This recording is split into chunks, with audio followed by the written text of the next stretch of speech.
Hi friends, welcome back my channel. உண்மையிலே ஒஸ்ட்டான எக்ஸ்பீரியன்ஸுங்க. என்னன்னு சொல்லணுமா, நான் இந்தியா கேட்டு வந்தோம், வெயில் பயங்கரமாக அடிக்குது. ஏன்னா 12 to 1 மணிக்கு இங்கே சிக்கிக்கிட்டோங்க. இதில் உள்ளே இந்தியா கேட் பொறுத்த வரைக்கும் நடக்கணும். அதனால் நாங்கள் சுரங்கப்பாதையில் போயிடலாம் அப்படின்னு சொல்லிட்டு சுரங்கப்பாதையை சூஸ் பண்ணி சுரங்கப்பாதையில் கிளம்பிட்டோம். ஆனாலும் வெயிலால் முடியலை. யாருமே இந்த மாதிரி 1 மணி 12 மணிக்கெலாம் கண்டிப்பாக வெயிலுக்காக போகவே போகாதீங்க. உள்ள சுரங்கப்பாதைக்குள்ளே இதில் இந்தியா கேட்டை சுற்றி இருக்கிற அந்த மேப்பெல்லாம் இருந்துச்சு. அதெல்லாம் என் பையனும் தொட்டு பார்த்துட்டு இருந்தான். அப்படியே பார்த்துட்டு நாங்களும் கிளம்பிட்டோம்.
லாஸ்ட்டாக எல்லா இடத்துக்கும் சுற்றி வந்தாச்சு, சுற்றி பார்த்துருப்பீங்க.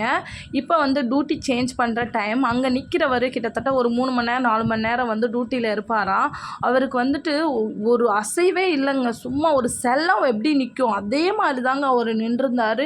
கொஞ்சம் கூட அசையலை, இந்த பக்கமாக அந்த பக்கமாக திரும்பலை.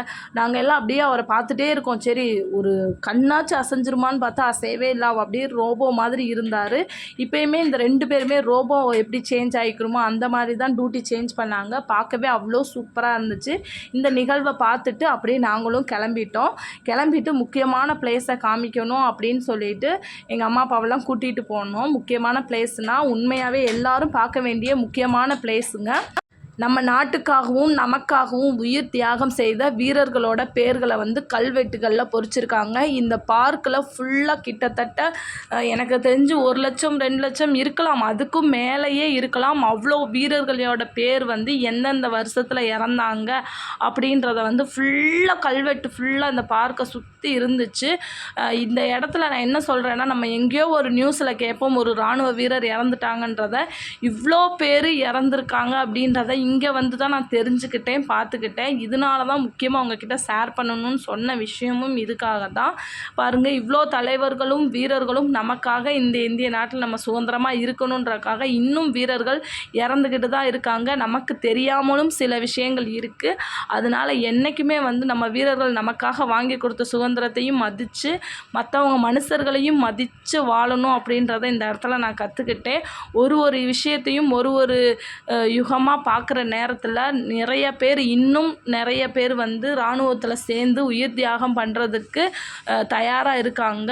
அது இவ்வளோ கல்வெட்டுகளை பார்க்குறப்ப நம்ம மனசில் என்ன தோணுது அப்படின்னா, இவ்வளோ பேர் இறந்துருக்காங்களா உண்மையாவா அப்படின்ற மாதிரி தான் எனக்கும் இருந்துச்சு. ஆனால் உண்மையான விஷயந்தாங்க. இதை சுற்றி பார்க்கவே முடியல, அவ்வளோ தூரம் இருக்குது, அவ்வளோ பேருங்க இருக்குது. நான் பார்த்ததை உங்களுக்கும் ஷேர் பண்ணணும், நீங்களும் தெரிஞ்சுக்கணும் இப்படி ஒரு விஷயம் இருக்குன்றதுக்காக தான் ஷேர் பண்ணேன். நெக்ஸ்ட் வீடியோவில் பார்க்கலாம். பாய்.